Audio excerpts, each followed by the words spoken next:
റോമർക്ക് എഴുതിയ ലേഖനം 5-ാം അധ്യായമാണ് നാം പഠിച്ചുകൊണ്ടിരിക്കുന്നത്. അതിൻ്റെ 18 വരെയുള്ള വാക്യങ്ങൾ നമ്മൾ പഠിക്കുകയുണ്ടായി. 19 വരെയുള്ള വാക്യങ്ങൾ ഈ വേദഭാഗത്തെ ആസ്പദമാക്കി കുറച്ചുകൂടി കാര്യങ്ങൾ നമുക്ക് ചിന്തിക്കുന്നത് പ്രയോജനകരമാണ് എന്ന് ഞാൻ വിചാരിക്കുന്നു. 12 മുതലുള്ള വാക്യങ്ങൾ നാം വായിച്ചപ്പോൾ ഏക മനുഷ്യനാൽ പാപവും പാപത്താൽ മരണവും ഈ ലോകത്തിൽ കടന്നു എന്ന് പറഞ്ഞുകൊണ്ട് ആദാമിനെയും അതുപോലെ തന്നെ യേശുക്രിസ്തുവിനെയും ഏക മനുഷ്യൻ എന്ന് പറഞ്ഞിരിക്കുന്നത് നാം ശ്രദ്ധിച്ചു. ഏക മനുഷ്യനായ യേശുക്രിസ്തുവിൻ്റെ എന്ന് നമ്മൾ വായിക്കുന്നു.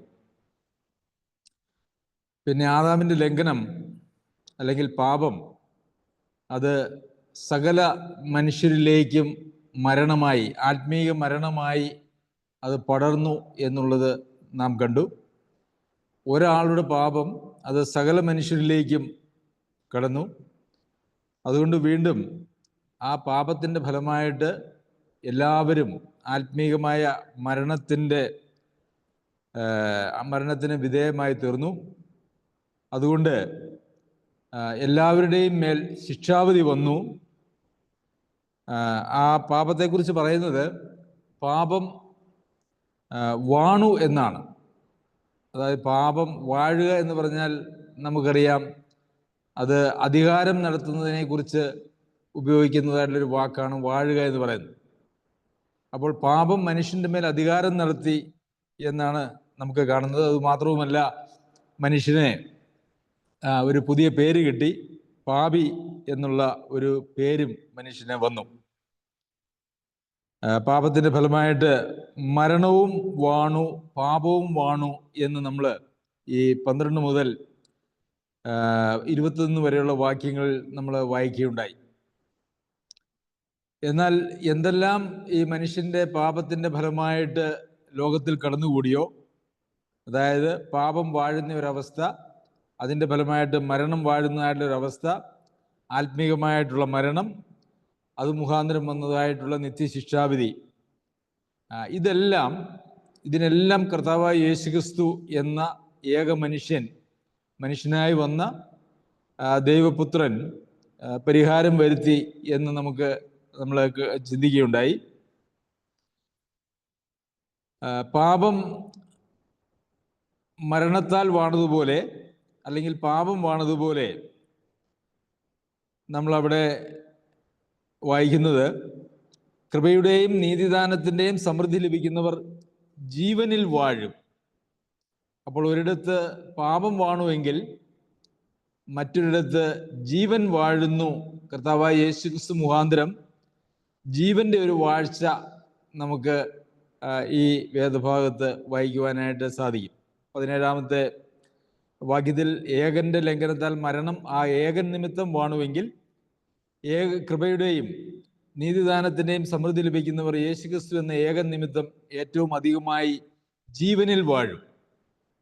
അപ്പോൾ എങ്ങനെ പാപം മനുഷ്യനിൽ വാണുവോ അല്ലെങ്കിൽ മരണം വാണുവോ, അതേ നിലയിൽ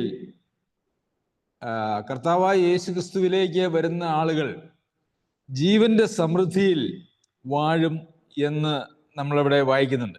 ജീവനിൽ വാഴും, അതിൻ്റെ സമൃദ്ധി ലഭിക്കുന്നവർ. പ്രിയമുള്ളവരെ, ഇതാണ് യഥാർത്ഥത്തിൽ ഒരു വിശ്വാസിയുടെയും അവിശ്വാസിയുടെയും ജീവിതം തമ്മിലുള്ള വ്യത്യാസം എന്ന് പറയുന്നത്.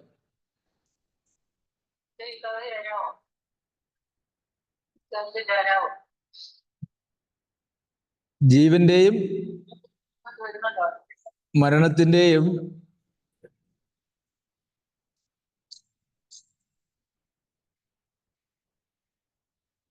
ജിജി സിസ്റ്ററെ മ്യൂട്ട് ചെയ്യാവോ?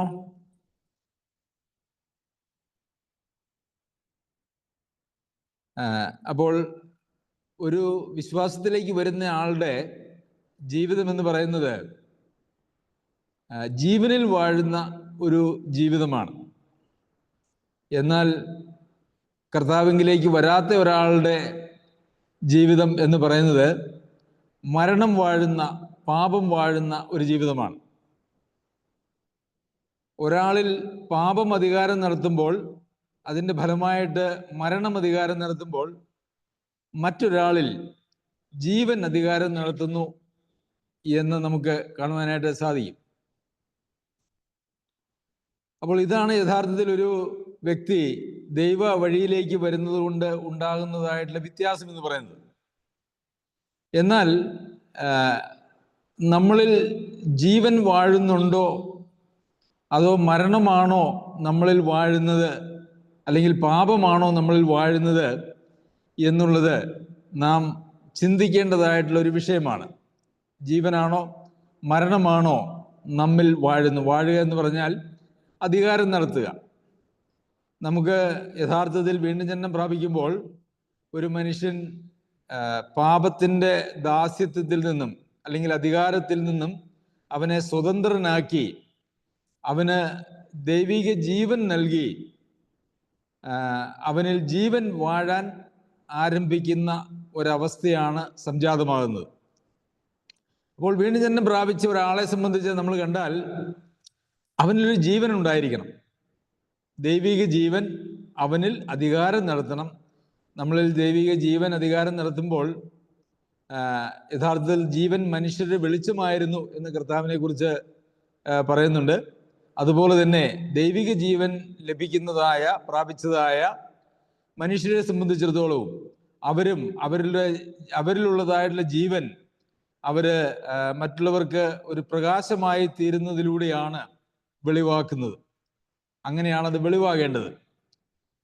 അപ്പോൾ നമ്മളിൽ വിശ്വാസികളിൽ ഒരു പ്രകാശം നമ്മോട് ബന്ധപ്പെടുന്നതായിട്ടുള്ള ആളുകൾക്ക് കാണുവാനായിട്ട് കഴിയുന്നില്ല എങ്കിൽ നമ്മൾ ആ ജീവന്റെ സമൃദ്ധി ഉണ്ടോ എന്ന് നാം പരിശോധിക്കേണ്ടതോ അല്ലെങ്കിൽ ഭയപ്പെടേണ്ടതോ ആയിട്ടുള്ള ആവശ്യമുണ്ട്. ജീവൻ നമ്മിൽ വാഴുന്നുണ്ടോ? ജീവൻ നമ്മിൽ അധികാരം നടത്തുന്നുണ്ടോ? കർത്താവ് പറഞ്ഞു, നിങ്ങൾ ലോകത്തിന്റെ പ്രകാശമാകുന്നു, ഭൂമിയുടെ ഉപ്പാകുന്നു. അത് യഥാർത്ഥത്തിൽ ഈ ജീവൻ നമ്മിൽ വാഴുമ്പോൾ നമ്മൾ ഉണ്ടാകുന്നതായിട്ടുള്ള ഒരു പരിവർത്തനത്തിന്റെ ഫലമാണ് എന്ന് നമുക്ക് കാണുവാനായിട്ട് സാധിക്കും. ഇത് സംബന്ധിച്ച് നമ്മൾ അപ്പോസ്തല പ്രവൃത്തികൾ 5-ാം അധ്യായത്തിന്റെ 20-ാമത്തെ വാക്യത്തിൽ വായിക്കുമ്പോൾ, നിങ്ങൾ ദേവാലയത്തിൽ ചെന്ന് ഈ ജീവന്റെ വചനം സംബന്ധിച്ച് ഈ ജീവന്റെ വചനം എല്ലാ ജനത്തോടും പ്രസ്താവിപ്പിൻ എന്ന് പറഞ്ഞു. നമുക്കറിയാം, അപ്പോസ്തലന്മാരെ സുവിശേഷം പ്രസംഗിച്ചതിന്റെ പേരിൽ കാരാഗ്രഹത്തിലാക്കിയപ്പോൾ ആ കാരാഗ്രഹത്തിൽ നിന്നും ഒരു ദൂതൻ വന്ന് അവരെ വിടുവിച്ച് ആ ദൂതൻ അവരോട് പറയുന്നതായിട്ടുള്ള ഒരു പ്രസ്താവനയാണ്, നിങ്ങൾ ദേവാലയത്തിൽ ചെന്ന് ഈ ജീവന്റെ വചനം എല്ലാ ജനത്തോട് പ്രസ്താവിപ്പിനെന്ന് പറഞ്ഞു. ഈ ജീവന്റെ വചനം എല്ലാം ജനത്തോട് പ്രസ്താവിപ്പിനെന്ന് പറഞ്ഞു. അപ്പോൾ ഇവിടെ സുവിശേഷത്തെ കുറിച്ച് പറഞ്ഞിരിക്കുന്ന അല്ലെങ്കിൽ ഉപയോഗിച്ചിരിക്കുന്ന ഒരു വാക്കാണ് ജീവന്റെ വചനം. ജീവന്റെ വചനം എന്ന് പറയുമ്പോൾ ജീവൻ നൽകുന്നതായിട്ടുള്ള വചനം. അപ്പോൾ സുവിശേഷം മനുഷ്യന് ജീവൻ നൽകുന്നതായിട്ടുള്ള വചനമാണ് എന്ന് നമുക്ക് അവിടെ കാണുവാനായിട്ട് കഴിയും.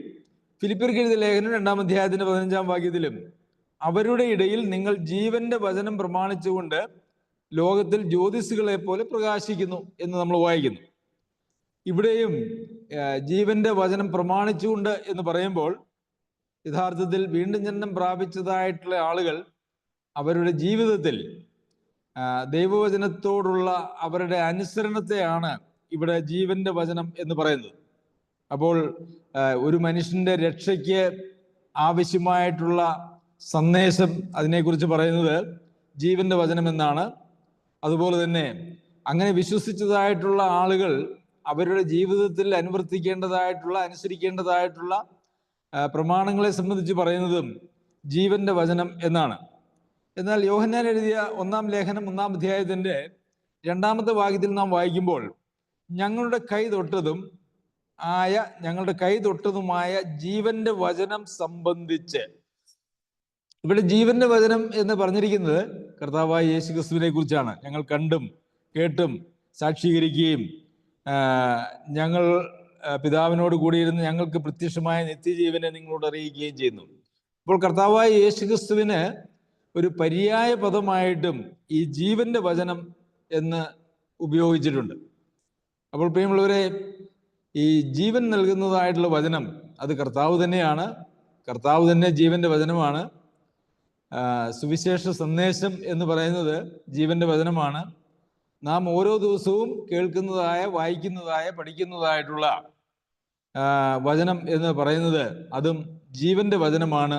ഇതൊക്കെയും ജീവൻ നൽകുകയും ആ ജീവനിൽ നിലനിർത്തുകയും ജീവന്റെ സമൃദ്ധിയിലേക്ക് നമ്മെ നയിക്കുന്നതുമായിട്ടുള്ള വചനമാണ്. യഥാർത്ഥത്തിൽ ഒരു മനുഷ്യന് ജീവൻ ലഭിക്കുമ്പോൾ, അതായത് ദൈവിക ജീവനുള്ള പങ്കാളിത്തം, ആ നിത്യജീവന്റെ പങ്കാളിത്തം ഒരു മനുഷ്യന് ലഭിച്ചാൽ അപ്പോൾ അദ്ദേഹത്തെ സംബന്ധിച്ചിടത്തോളം, ആ വ്യക്തിയെ സംബന്ധിച്ചിടത്തോളം ഈ ജീവന്റെ വചനവും ആ വ്യക്തിയും തമ്മിലൊരു അഭേദ്യമായ ബന്ധമുണ്ട് എന്ന് നമുക്ക് കാണുവാനായിട്ട് കഴിയും. എന്തുകൊണ്ടെന്നാൽ നമുക്കറിയാമല്ലോ, അതൊരു മാച്ചിങ് ആണ്. ഒരു നിത്യജീവൻ ലഭിച്ചതായിട്ടുള്ള ഒരാൾ അല്ല എങ്കിൽ ദൈവ സന്നിധിയിലേക്ക് എത്തപ്പെട്ട ഒരാൾക്ക് ദൈവവചനത്തോടുള്ള, ജീവന്റെ വചനമായിരിക്കുന്ന ദൈവവചനത്തോടുള്ള അവരുടെ മനോഭാവം എന്ന് പറയുന്നത് വളരെ വ്യത്യസ്തമാണ് എന്ന് നമുക്കറിയാം. കാരണം ജീവൻ ഉള്ളിലുള്ളവർക്ക് ഈ ജീവന്റെ വചനത്തോടൊരു വല്ലാത്ത ഒരു പ്രേമം അല്ലെങ്കിൽ ഒരു താല്പര്യം ഉണ്ടായിരിക്കും എന്നുള്ളത് നമുക്ക് കാണുവാനായിട്ട് സാധിക്കും. ദൈവവചനത്തോടുള്ള നമ്മുടെ താല്പര്യവും നമ്മളുടെ സമീപനവും നമ്മളിൽ ദൈവിക ജീവൻ എത്രത്തോളം ഉണ്ട് എന്നുള്ളതിൻ്റെ ഒരു തെളിവാണ് എന്ന് ഞാൻ അതിനെക്കുറിച്ച് വിചാരിക്കുന്നു. കാരണം പത്രോസ് അപ്പോസ്തലൻ തന്നെ വിശ്വാസികളോട് പറയുന്നത്, ദൈവവചനത്തോടുള്ള അവരുടെ മനോഭാവം എന്തായിരിക്കണം എന്ന് ചോദിച്ചാൽ പത്രോസ് അപ്പോസ്തലൻ പറയുന്നത്, ഇപ്പോൾ ജനിച്ച ശിശുക്കളെ പോലെ വചനമെന്ന മായമില്ലാത്ത പാൽ കുടിപ്പാൻ വാഞ്ചിപ്പിനെന്നാണ്.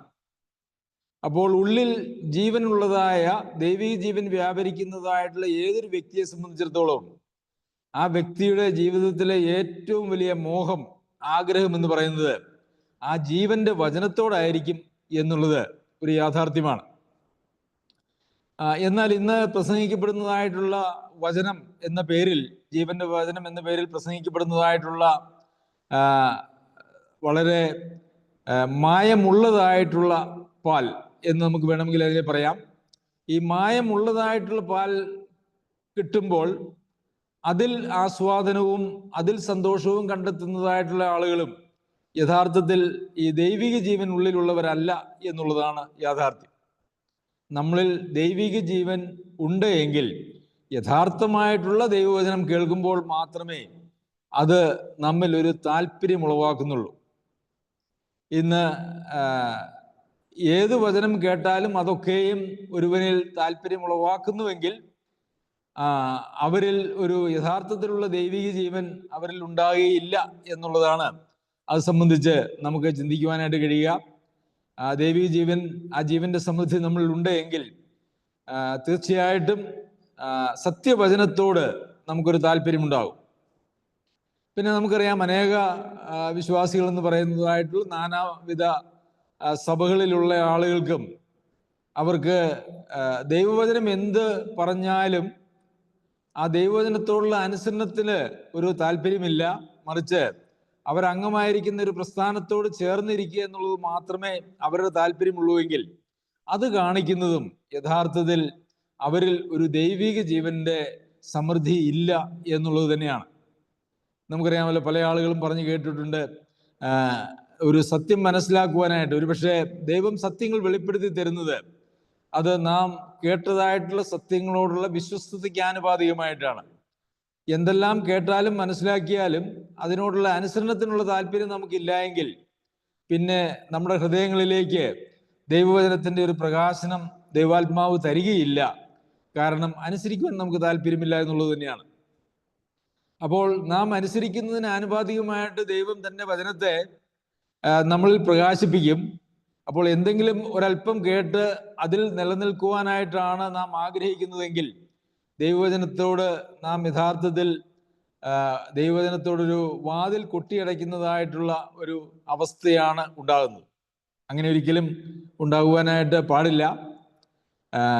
ദൈവിക സത്യങ്ങൾ, എല്ലാ സത്യങ്ങളും പഠിച്ചിട്ട് ഞാൻ അനുസരിക്കാൻ തുടങ്ങും എന്ന് പറയുന്ന ഒരു പരിപാടി ദൈവവചനത്തോടുള്ള ബന്ധത്തിൽ നമുക്കൊരിക്കലും സാധ്യമാകുന്നതല്ല.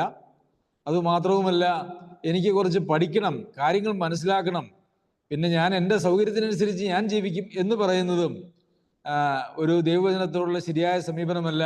അവരോടൊന്നും ദൈവാത്മാവ് തൻ്റെ വചനത്തിലൂടെ ഇടപെടുകയില്ല. എന്ന് മാത്രവുമല്ല, നാം എത്ര വചനം കേട്ടാലും അതിനെ ഗ്രഹിക്കുവാനായിട്ട് നമുക്ക് കഴിയുന്നില്ല എങ്കിൽ അതിൻ്റെയും അർത്ഥം എന്ന് പറയുന്നത് ആ ജീവന്റെ സമൃദ്ധി, അതിൻ്റെ ഒരു അഭാവം നമ്മളിൽ ഉണ്ട്, അല്ലെങ്കിൽ അനുസരണത്തിൻ്റെ ഒരു അഭാവം നമ്മളിൽ ഉണ്ട് എന്നുള്ളത് തന്നെയാണ്. കാരണം ദൈവിക ജീവൻ ഉള്ളിടത്തേക്ക് ഉള്ള ആൾക്ക് മാത്രമേ ഈ ജീവന്റെ വചനത്തെ സ്വാംശീകരിക്കുവാനും അതിനാൽ നടത്തപ്പെടുവാനായിട്ടും കഴിയുള്ളൂ എന്നുള്ളതാണ് യഥാർത്ഥത്തിൽ നമുക്ക് മനസ്സിലാക്കുവാനായിട്ട് സാധിക്കുന്നത്. പിന്നെ ഇവിടെ 15-ാമത്തെ വാക്യത്തിൽ ഏകന്റെ എന്നാൽ ലംഘനത്തിന്റെ കാര്യവും കൃപാവരത്തിന്റെ കാര്യവും ഒരുപോലെയല്ല എന്ന് നമ്മൾ വായിക്കുന്നുണ്ട്. അപ്പോൾ ആദാം ലംഘനം നടത്തി, അല്ലെങ്കിൽ പാപം ചെയ്തു, അനുസരണക്കേട്, ലംഘനം, പാപം, അനുസരണക്കേട് എന്ന 3 വാക്കുകളാലാണ് ആദത്തിന്റെ പാപത്തെ ഈ വേദഭാഗത്ത് പറഞ്ഞിരിക്കുന്നത്. ലംഘനം, പാപം, അനുസരണക്കേട്, ഇത് 3ഉം ആ പാപത്തിൽ ഉണ്ടായിരുന്നു എന്നുള്ളത്, ഇത് രണ്ടും അങ്ങോട്ടും ഇങ്ങോട്ടും മാറ്റി മാറ്റി ഉപയോഗിച്ചിട്ടുണ്ട് എന്നുള്ളത് നമുക്ക് കാണുവാനായിട്ട് കഴിയും. എന്നാൽ ലംഘനത്തിന്റെ കാര്യവും കൃപാവരത്തിന്റെ കാര്യവും ഒരുപോലെയല്ല. അപ്പോൾ ലംഘനവും കൃപാവരവും ഒരുപോലെയല്ല എന്നാണ് പറയുന്നത്.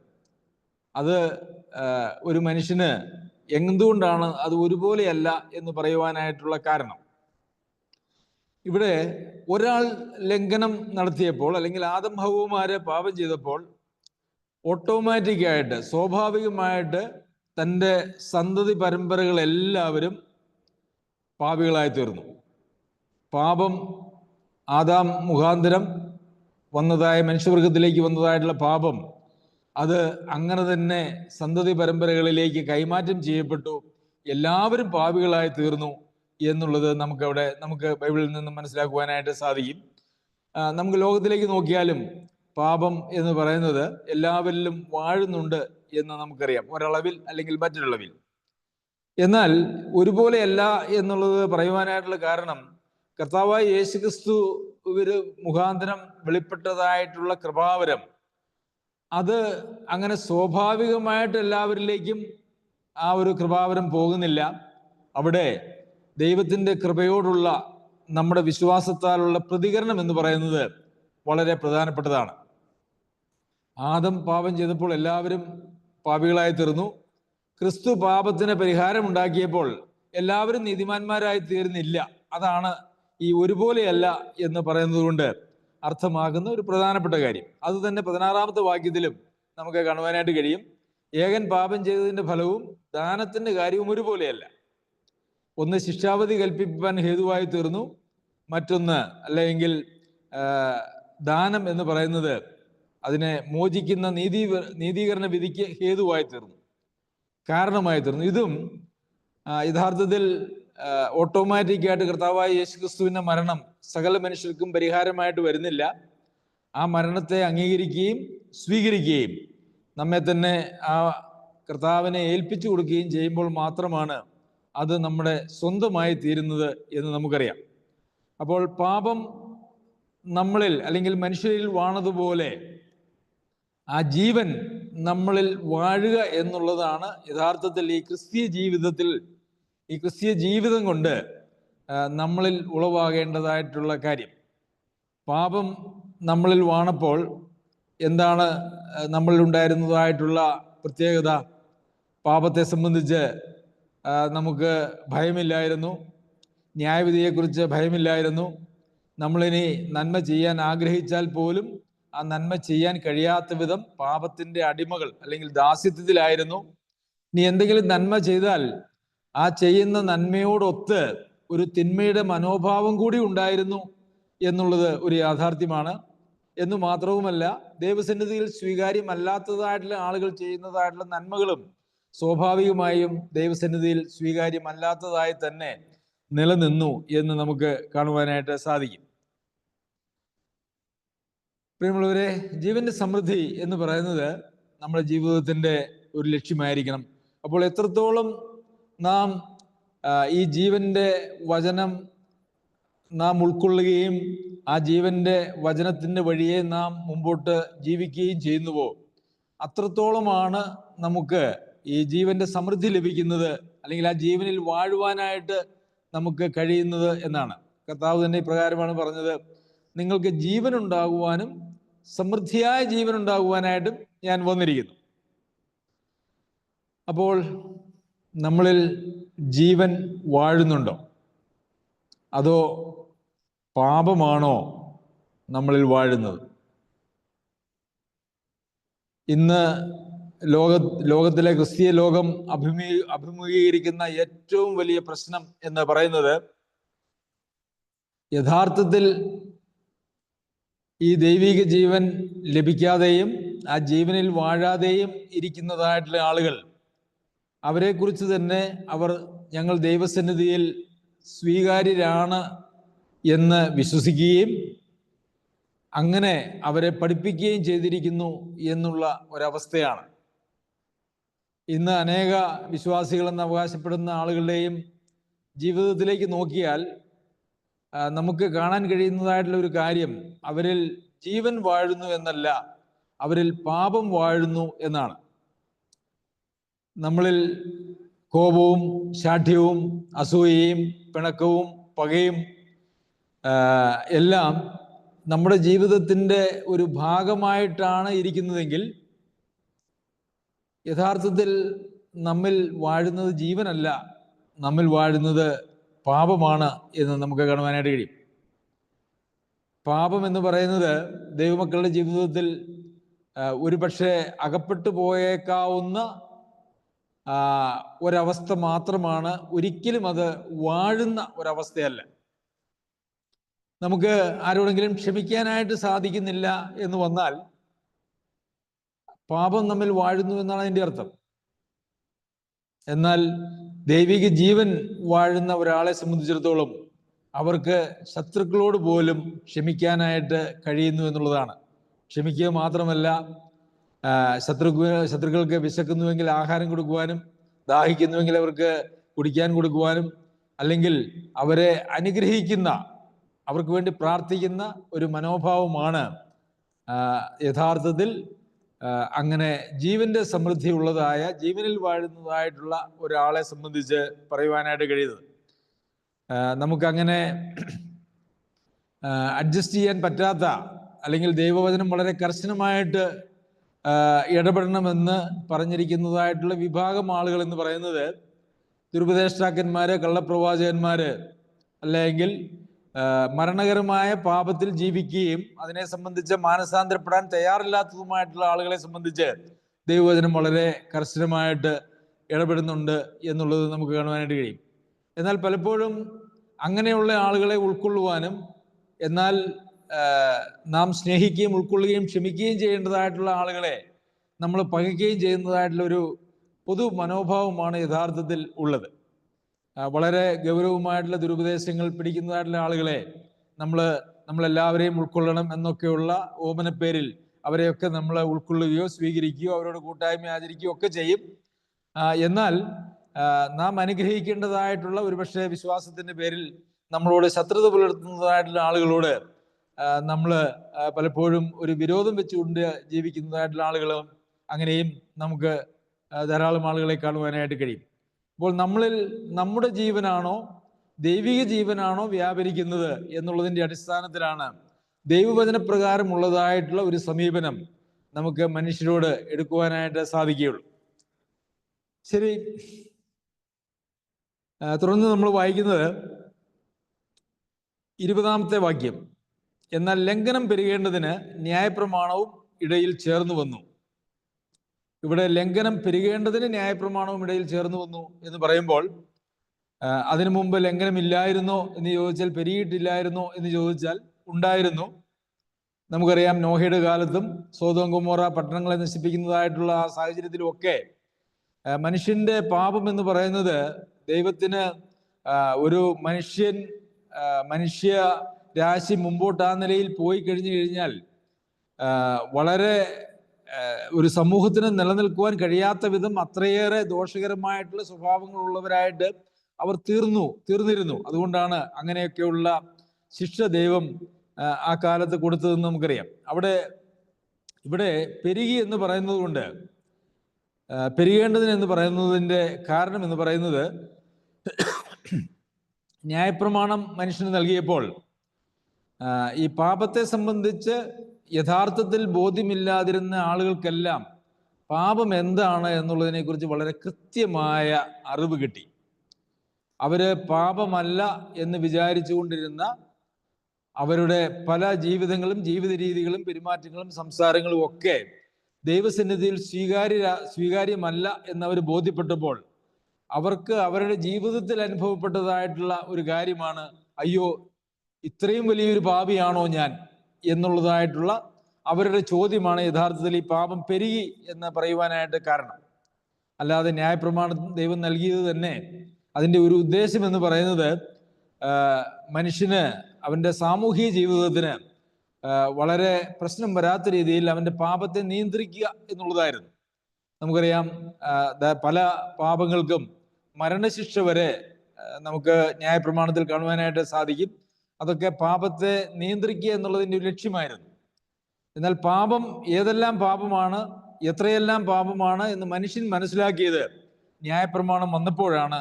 അതുകൊണ്ടാണ് ലംഘനം പെരുകേണ്ടതിന് ന്യായപ്രമാണവും ഇടയിൽ ചേർന്ന് വന്നു എന്ന് അങ്ങനെ പറയുന്നത് കൊണ്ട് ഉദ്ദേശിക്കുന്നത്. എങ്കിലും പാപം പെരുകിയെടുത്ത് കൃപ അത്യന്തം വർദ്ധിച്ചു. അപ്പോൾ മനുഷ്യൻ, അയ്യോ ഞാനൊരു വലിയ പാപിയാണല്ലോ, ഞാൻ അരിഷ്ട മനുഷ്യനാണല്ലോ, എനിക്ക് കൽപ്പനകൾ അനുസരിക്കുവാൻ കഴിയുന്നില്ലല്ലോ എന്നുള്ള കരച്ചിലോട് ഈ ദൈവവചനത്തെ സമീപിച്ചതായിട്ടുള്ള, ന്യായപ്രമാണത്തെ സമീപിച്ചതായിട്ടുള്ള ആളുകൾക്ക് ദൈവം ഏറെ കൃപ കൊടുത്തു എന്നാണ് നമുക്കിവിടെ കാണുവാനായിട്ട് കഴിയുന്നത്. അപ്പോൾ തങ്ങളുടെ പാപത്തെക്കുറിച്ചുള്ള ബോധ്യവും മാനസാന്തരവും ഉണ്ടാകുന്ന ആളുകൾക്ക് ദൈവം, ഞാൻ ഒരു വലിയ പാപിയാണല്ലോ എന്ന് ഏറ്റുപറയാൻ മനസ്സുള്ള ഒരാൾക്ക് ദൈവം ഏറെ കൃപ കൊടുക്കുന്നു. ആ ഒരു നിലയിലാണ് ഇവിടെ നമുക്ക് പെരുകിയോടത്ത് കൃപ അത്യന്തം വർദ്ധിച്ചു എന്ന് പറയുന്നതിൻ്റെ അർത്ഥം. എന്നാൽ ഈ ഒരു വാക്യത്തെ ദുരുപയോഗം ചെയ്ത് ചില സഭാവിഭാഗങ്ങളോ ചില ആളുകളോ ഒക്കെ പഠിപ്പിക്കുന്നത് നമുക്ക് കാണുവാനായിട്ട് കഴിയും.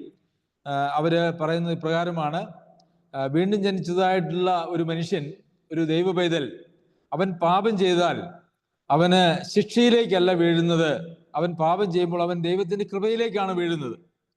അപ്പോൾ നാം പാപം ചെയ്യും തോറും ദൈവത്തിന്റെ കൃപ നമുക്ക് ഏറെ വർദ്ധിച്ചു വരുന്നു എന്ന് പഠിപ്പിക്കുന്നതായിട്ടുള്ള സഭകൾ ഇന്നുണ്ട്. എന്നാൽ തുടർന്നുള്ള അധ്യായം നാം വായിക്കുമ്പോൾ അതിനെ ഖണ്ഡിക്കുന്നതായ ഒരു പ്രസ്താവനയാണ് അപ്പസ്തോലൻ ആയാൽ കൃപ പെരുകേണ്ടതിന് പാപം ചെയ്തുകൊണ്ടിരിക്കുക എന്നുള്ള ചോദ്യത്തോടു കൂടിയാണ് അടുത്ത അധ്യായം ആരംഭിക്കുന്നത് എന്ന് നമുക്കറിയാമല്ലോ. അങ്ങനെ വരെ പഠിപ്പിക്കുന്നു. അതായത് ദൈവമക്കൾ പാപം ചെയ്താൽ അവനിലേക്ക് കൃപ വർദ്ധിക്കുകയുള്ളൂ, അല്ലാതെ അതിൻ്റെതായിട്ടുള്ള തിക്തഫലങ്ങൾ ഒന്നുമില്ല എന്ന് പഠിപ്പിക്കുന്ന അത്രത്തോളം വഷളത്വം നിറഞ്ഞതായിട്ടുള്ള സുവിശേഷം പ്രസംഗിക്കുന്നതായിട്ടുള്ള ആളുകൾ ഇന്ന് നമ്മുടെ ചുറ്റുപാടും ഉണ്ട് എന്നുള്ളതും നമുക്ക് അറിയാം. മനുഷ്യനെ വശീകരിക്കുന്ന, വഞ്ചിക്കുന്ന ഇത്തരം തെറ്റായിട്ടുള്ള ഉപദേശങ്ങളിൽ നിന്ന് നാം വിട്ടിരിക്കേണ്ടത് ആവശ്യമാണ്.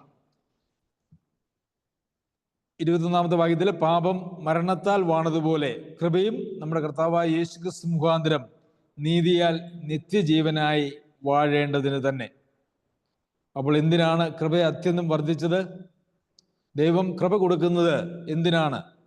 ന്യായപ്രമാണം വായിച്ചപ്പോൾ അയ്യോ ഞാനൊരു അരിഷ്ട മനുഷ്യനാണല്ലോ, ഞാനൊരു വലിയ പാപിയാണല്ലോ, ആ പാപികളിൽ ഞാൻ ഒന്നാമനാണല്ലോ, ദൈവേഷം ചെയ്യുവാനായിട്ട് എനിക്ക് കഴിയുന്നില്ലല്ലോ, എൻ്റെ അവയവങ്ങളിൽ വ്യാപരിക്കുന്നതായിട്ടുള്ള മറ്റൊരു പ്രമാണം എൻ്റെ ശരീരത്തിൻ്റെ ബലഹീനത, ഞാൻ ആഗ്രഹിക്കുന്ന നന്മയൊന്നും ചെയ്യുവാനായിട്ട് എനിക്ക് കഴിയുന്നില്ലല്ലോ എന്നുള്ളതായ മുറവിളിയോടുകൂടി ദൈവസന്നിധിയിലേക്ക് ചെല്ലുന്ന ആളുകൾക്ക് ദൈവം കൃപ കൊടുക്കുന്നു.